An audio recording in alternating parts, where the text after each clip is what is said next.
और निश्चित रूप से आने वाला 2023 और आने वाला 2024 हमारा होगा, कांग्रेस का होगा।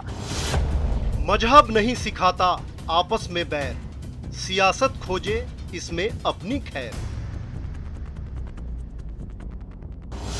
धर्म का रास्ता सच की डगर, नेता इस पर करें सियासी सफर। उन्होंने कहा धर्म हमारे लिए सत्य का रास्ता है और धर्म उनके लिए राजनीति है। हिंदू मुस्लिम सिख ईसाई इन पर होती चुनावी लड़ाई।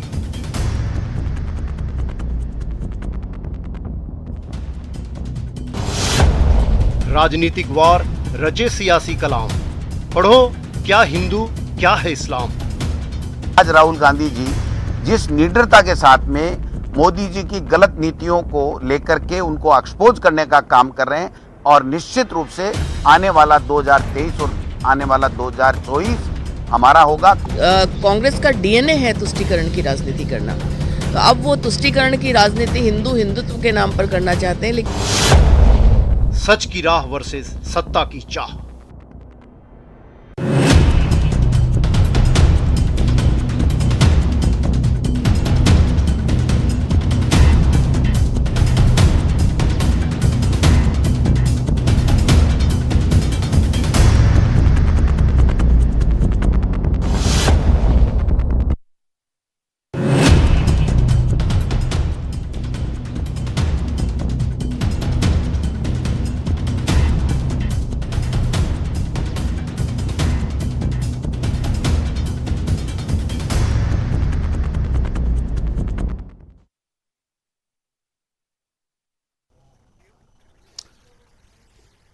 राहुल गांधी ने जयपुर में कांग्रेस के ट्रेनिंग सेशन में ऐसा बयान दिया जिससे नई बहस छिड़ गई। राहुल गांधी ने कहा जिसे हम हिंदू धर्म कहते हैं या जिसे मुसलमान इस्लाम कहते हैं, ये सत्य को ढूंढने के रास्ते हैं।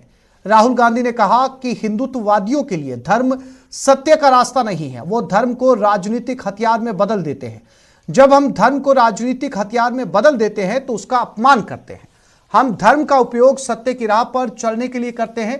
इसी मुद्दे पर आज इस बहस को लेकर हम आए हैं और आखिर इसके क्या मायने हैं, सबसे पहले आपका मेहमानों के साथ तारुफ करवा देते हैं, फिर चर्चा को आगे बढ़ाते हैं। राजेंद्र मेघवाल कांग्रेस प्रवक्ता हमारे साथ स्टूडियो में जुड़ गए। आशीष चतुर्वेदी बीजेपी प्रवक्ता हमारे साथ स्टूडियो में मौजूद हैं। अवधेश अकोदिया हमारे साथ लाइव जुड़ गए और इसके साथ ही सैयद साहिब आलम प्रदेश अध्यक्ष राजस्थान मुस्लिम महासभा के। सबसे पहले मेरा सवाल जो है वो राजेंद्र जी आपसे है। राहुल गांधी ने वर्चुअली जो है वो प्रशिक्षण शिविर को अंतिम दिन पे संबोधित किया और उन्होंने हिंदुत्व से एक कदम आगे जाकर कहा कि जो हिंदुत्ववादी हैं वो धर्म का इस्तेमाल इसलिए करते हैं ताकि राजनीति में वो हावी रहे या सत्ता पर काबिज रहे, इस लिहाज से वो धर्म का अपमान करते हैं। राजेंद्र जी। निश्चित रूप से आसिफ भाई, उन्होंने बहुत ही अभी कुछ दिन पहले राष्ट्रव्यापी रैली थी इस देश में और जयपुर के अंदर रैली थी, तो उस रैली के अंदर जो उन्होंने हिंदू और हिंदुत्व की जो व्याख्या की थी वो वास्तव में इनको बेनकाब करने का एक तरीका है। और मैं फिर आपको बताना चाहता हूं कि हमारा देश वसुदेव कुटुंबकम की परंपरा पर आधारित है और सत्यम शिवम सुंदरम की जो हमारी अवधारणा है कि सत्य ही शिव है और शिव ही सुंदर है, तो ये बात है। उसके अलावा जैसे महात्मा गांधी का प्रिय भजन था, वैष्णव जन तो तेने कहिए पीर पराई जाने रे, या रघुपति राघव राजा राम पतित पावन सीता राम, ईश्वर अल्लाह तेरो नाम सबको सन्मति दे भगवान। तो ये तमाम बातें हैं, चाहे इस दुनिया के किसी भी मुल्क के अंदर देखिए आप, पूरे दुनिया में जो धर्म है, चाहे हिंदू है, मुस्लिम है, सिख है, ईसाई है, जैन है, पारसी है, जो भी धर्म है वो सभी धर्म सत्य के मार्ग पर चलने की सीख देते हैं।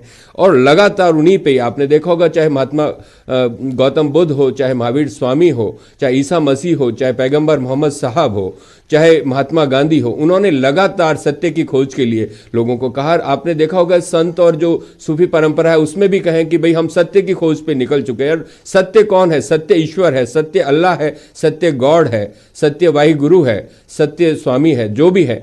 तो ये सारी बातें हैं और हम इस चीज को कहते हैं, हम धर्म को बिल्कुल ही हम व्यक्तिगत आस्था का विषय मानते हैं। तो इसमें जो सियासत ये लोग इन्होंने लगातार, देखिए आपको 1925 में आरएसएस बना, उसके बाद से लगातार जिस तरीके की सियासत इस देश में की गई और आपसी बंटवारा किया गया धर्म के आधार पर या जाति के आधार पर या भाषा के आधार पर, आपने देखा होगा कि इनके जो पितृपुरुष हैं गोलवलकर जी, उन्होंने जब देश की राष्ट्र की परिकल्पना दी थी, उसमें कहा था कि एक भूभाग, एक नस्ल, एक भाषा, एक क्षेत्र।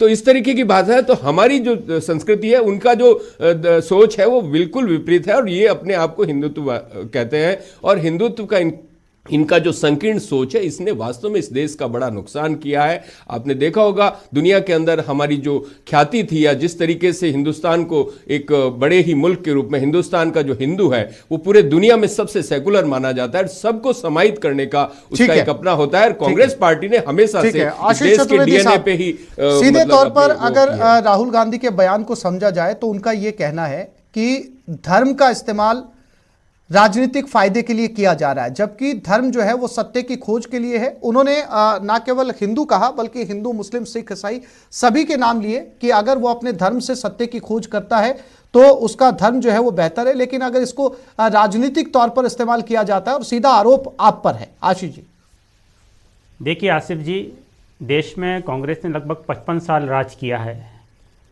और देश संविधान 1947 के बाद ही पंथ निरपेक्ष नहीं रहा है। हमारी जो 5000 साल की जो परंपरा है वो देश को एक महान देश बनाती है और सभी धर्मों ने यहाँ पर सद्भाव से, सहिष्णुता से जो है अपना जीवन शैली को जिया है। लेकिन अगर हम कांग्रेस के कार्यकाल की बात करें तो मैं कुछ उदाहरण से आपको बताना चाहता हूँ कि 1986 में एक वर्डिक्ट आता है सुप्रीम कोर्ट का, जिसमें मुस्लिम जो महिलाएँ हैं जो तलाक से पीड़ित होती हैं, आप देखिए, हम ये जानना चाहते हैं कांग्रेस के प्रतिनिधि से और कांग्रेस के जो नेता हैं राहुल गांधी जी से कि वो कौन सा प्रेशर था जिसमें मुस्लिम उलेमाओं के दबाव के कारण उन्होंने संविधान में एक संशोधन किया। और आप देखिए जिसको रेक्टिफाई जो है मोदी जी ने बाद में जब अपनी गवर्नमेंट बनी तो उसको रेक्टिफाई किया। हम ये भी जानना चाहते हैं कि 2004 से 2014 तक की जब इनकी गवर्नमेंट थी तो मैं 2-3 ऐसे कार्यकाल इनके बताता हूँ। आप देखिए कि मनमोहन जी जब प्रधानमंत्री बनते हैं तो कांग्रेस के अधिवेशन में वो बोलते हैं कि देश के संसाधनों पर पहला हक मुसलमानों का होगा। आप देखिए ऐसे, सर उन्होंने अल्पसंख्यकों का कहा था, नहीं उन्होंने माइनॉरिटी के लिए कहा था। हाँ, देश के जी में सभी आते हैं। ठीक है, आप देखिए 2007 में जब राम सेतु का एक मुद्दा चल रहा था देश के अंदर, तब यही कांग्रेस की गवर्नमेंट थी जो सुप्रीम कोर्ट में हलफनामा देती है और ये कहती है कि राम सेतु काल्पनिक है और भगवान राम का कोई अस्तित्व नहीं है।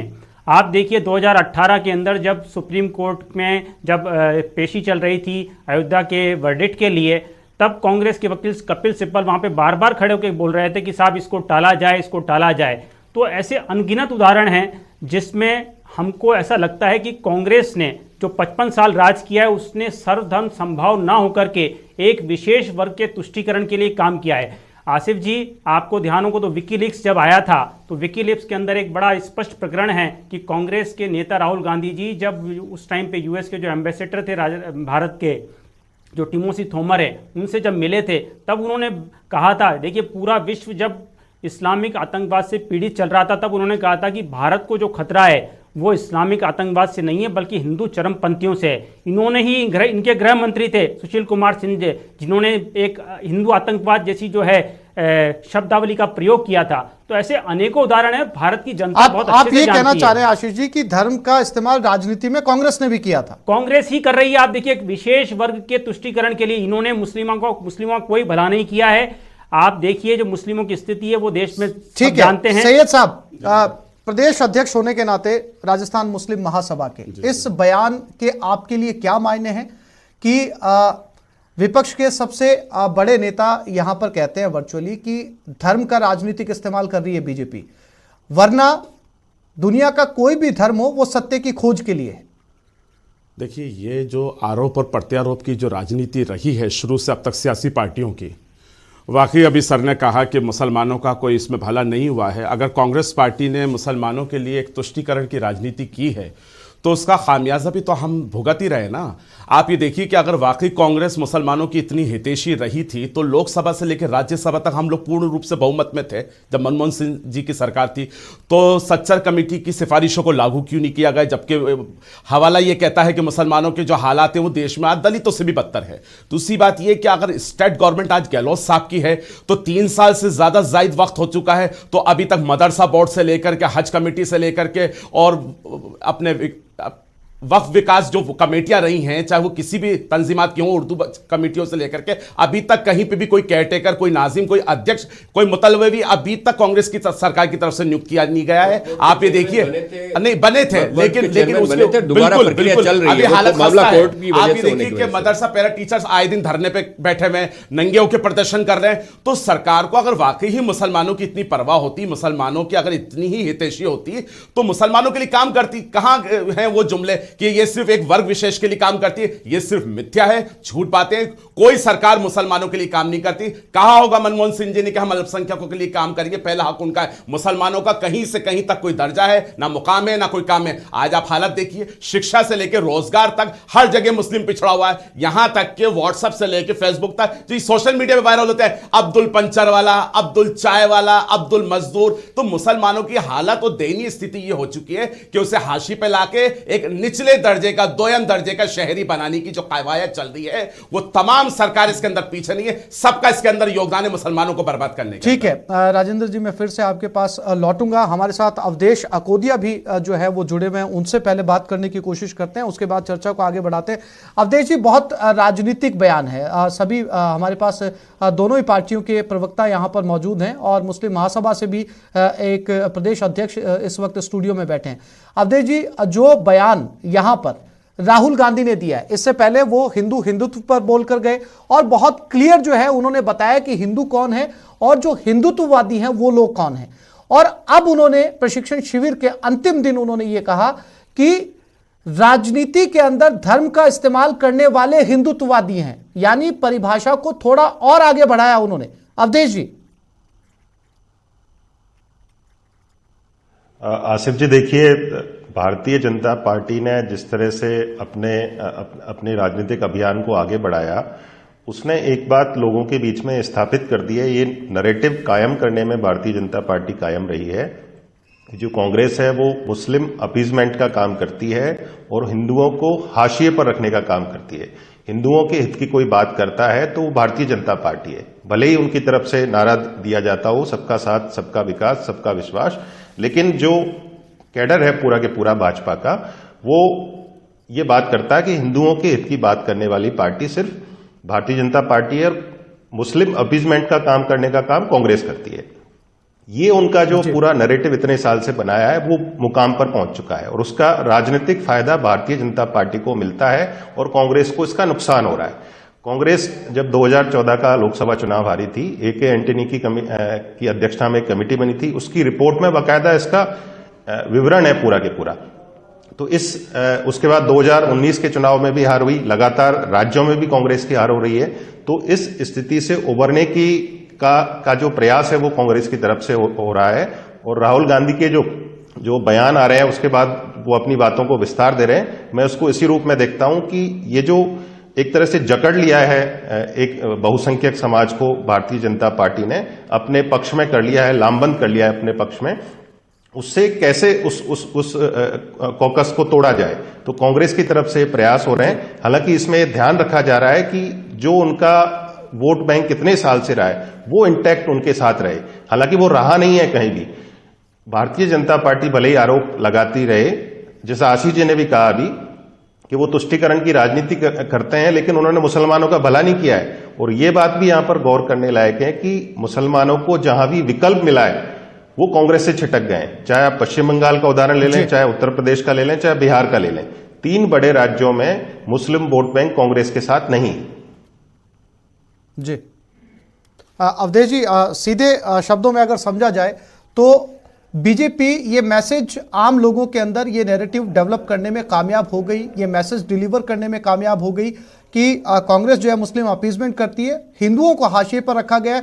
और यही मैसेज डिलीवर होने के नतीजे जो है वो चुनाव में साफ तौर पर देखे जा सकते हैं। लेकिन राजेंद्र जी, ठीक है कि राहुल गांधी ने जो है वो बीजेपी के काउंटर ये बयान दिया है, लेकिन क्या चुनाव में इन मुद्दों को लेकर जाना, हिंदू मुस्लिम सिख ईसाई, आज भी देश की आज़ादी के 70 साल बाद भी हम दूसरे मुद्दों को लेकर नहीं जाते, भले ही आप जो है मुख्य पार्टी के काउंटर को लेकर जाएं, लेकिन चर्चा तो आप भी वही करते हैं ना चुनाव में।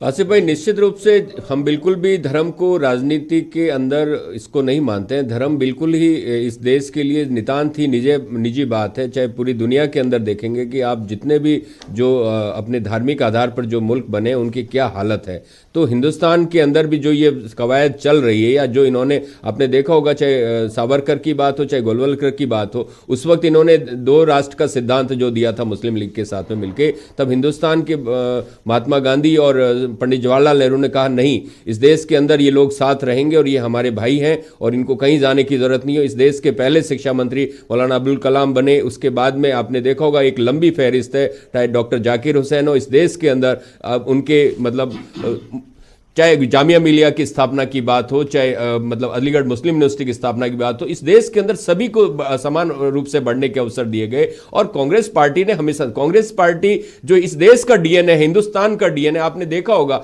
आज भी हमारे यहाँ पर अपने कई अल्पसंख्यकों को टिकट दिया जाता है। ये भाजपा वाले कभी अल्पसंख्यकों को टिकट तक नहीं देते हैं। ये धर्म के आधार पर बंटवारा खाते हैं, धर्म के आधार पर ध्रुवीकरण करते हैं। गंभीर आरोप है। आज मैं नहीं, आसिफ भाई मैं कंप्लीट कर दूं। मैं आप ये बताना चाहता हूं कि ये जो बहुसंख्यक ध्रुवीकरण की जो गंदी राजनीति कर रहे हैं, जिससे आप देखेंगे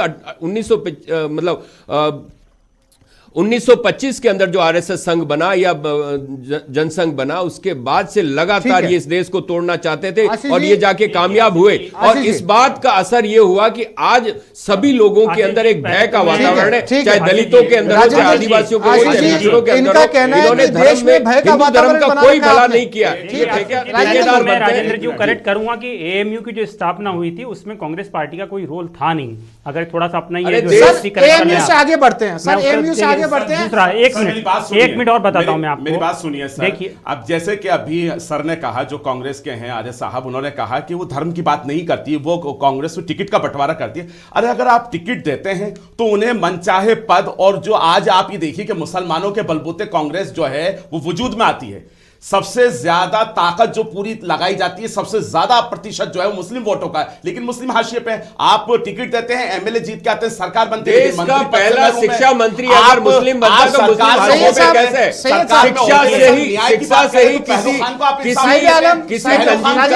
देखिए, आप जिसको इंसाफ नहीं देते हैं, आप देश को इंसाफ नहीं देते हैं, आप क्या बात कर रहे हैं सर? देश का पहला शिक्षा मंत्री कौन बनता है? हिंदू, आप मेरी बात सुनिए सर, चर्चा बनने की जरूरत है। ईसाइयों का देश नहीं, क्या ये बौद्धिस्ट और पारसियों का देश नहीं? क्या बात करते हैं सर? सबका देश है, ये देश सबका है। आलम साहब चर्चा को डिरेल मत करिए, बोलना चाहिए सबका देश। सुनिए, चर्चा को डिरेल मत करिए। आप इनकार थोड़ी कर रहे हैं आशीष जी के सबका देश नहीं है। देखिए, हम तो कह ही रहे हैं कि भारत तो सबका देश ही है, पंथनिरपेक्षता है और सबका देश है, सबको। देखिए, एक मिनट आसिफ जी, यहाँ पे बताना जरूरी है। अभी बात कर रहे थे, आलम साहब भी बोल रहे थे कि भाई कांग्रेस ने मुस्लिमों के कल्याण के लिए क्या किया। मैं कहता हूं देश का पहला शिक्षा मंत्री, सुनिए ना, यही तो प्रॉब्लम है आपकी। अरे ये प्रॉब्लम है। आलम साहब शिक्षा के माध्यम से ही हो सकता है, किसी भी धर्म का भला, किसी भी धर्म का भला शिक्षा से हो सकता है, किसी भी भला शिक्षा से हो सकता है। देश का पहला शिक्षा मंत्री मुस्लिम कबीले से आता था और उन्होंने कभी इस बात का नहीं, सबको समान है। आपको पता ही नहीं है, आपने हमेशा से आपने व्हाट्सएप के माध्यम से आप देश में जहर बोलना चाहते हैं सर। इस तरीके से बात नहीं हो पाएगी, एक एक करके बोले। आशीष जी आप। आशीष जी, बिल्कुल आप सही बोल रहे हैं। इस तरीके से चर्चा करने का कोई मतलब ही नहीं है। अगर हमारी बात पूरी करें, अपनी बात पूरी करें। देखिए, मैं कह रहा हूँ कि 2014 से जब मोदी जी गवर्नमेंट बनी है तो उनकी जितनी जन कल्याणकारी योजनाएं हैं, मगर मैं एक का भी नाम बताऊं, अगर उज्ज्वला गैस योजना की बात करूं, प्रधानमंत्री आवास की बात करूं, चाहे शौचालय निर्माण की बात करूं, चाहे जल शक्ति की बात करूं, सबको मिल रहा है। आप देखिए, नहीं राजेंद्र जी, आशीष जी ठीक है। क्या ये जितनी योजनाओं का आशीष जी ने नाम गिनाया, आप मुझे ये बताइए राजेंद्र जी, आप इन पे धर्म की राजनीति का आरोप लगा रहे हैं, आप मुझे ये बताइए, ये जितनी भी योजनाएं देश के अंदर लागू की गई हैं केंद्र सरकार के जरिए, क्या इसमें ये कॉलम रखा गया है, क्या इसमें ये नियम बनाया गया है कि इसका लाभ केवल हिंदुओं को मिलेगा? सिख, ईसाई या बाकी के जो धर्म के लोग हैं उनको ये लाभ नहीं मिलेगा। आसिफ भाई, बड़ा हास्यास्पद लगता है, इन्होंने कौन सी योजना शुरू की है पूरी की पूरी जो पंडित जवाहरलाल नेहरू के समय से इंदिरा गांधी जी के, सुनिए आप नहीं बोले रहे, सारी योजनाओं के नाम बदलने के काम किए, सारी योजनाओं के इन्होंने नाम बदल। आसिफ जी नहीं, आपने कोई योजना शुरू नहीं की, आपने नोटबंदी की, सर इस तरीके से बात नहीं हो पाएगी। आलम जी मैं कहूँ तब किया। आप देखिए ना, आपने कौन सी योजना शुरू की? आपने सिर्फ योजनाओं के नाम बदले, प्रारंभ किए, आपने योजनाओं के नाम बदले, आपने सिर्फ योजनाओं के नाम बदले, आपने कोई आप नोटबंदी की है, नोटबंदी के अंदर इस देश का गरीब तबका बर्बाद हो गया, उसके लिए जिम्मेदारी लेनी पड़ेगी आपको।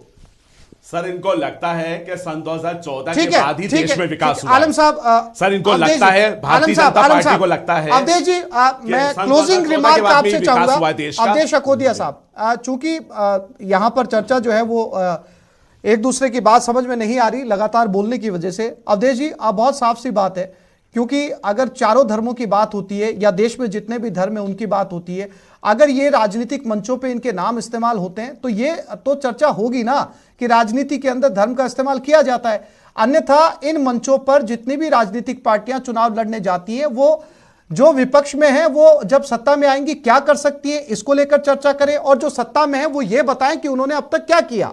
अवधेश जी। बिल्कुल आसिफ जी, होना तो यही चाहिए, लेकिन दुर्भाग्य से धर्म का इस्तेमाल राजनीतिक फायदे के लिए, लोगों की गोलबंदी करने के लिए, उनको मोबिलाइज करने के लिए होता है। नहीं होना चाहिए। होता है तो इस तरह के नुकसान हमको झेलने पड़ते हैं, लोगों में कट्टरता बढ़ती है। और ये एक बात आप बिल्कुल साफ मान लीजिए, जो पार्टी जिस धर्म की या जाति की झंडा बरदार बन जाती है उसको हमेशा ये मलाल रहता है कि हमारे साथ न्याय नहीं हुआ। जैसे मुसलमानों को हमेशा ये शिकायत है कि हमने इतने साल तक कांग्रेस को वोट दिया, उसके बावजूद भी कांग्रेस ने हमारा भला नहीं किया। आंकड़े भी इस बात की गवाही देते हैं। तो कांग्रेस इस तरह का राहुल गांधी नैरेटिव खड़ा करके कि असली हिंदू कौन है, नकली हिंदू कौन है, हिंदू कौन है, हिंदुत्ववादी कौन है, इस नैरेटिव को तोड़ना चाहते हैं।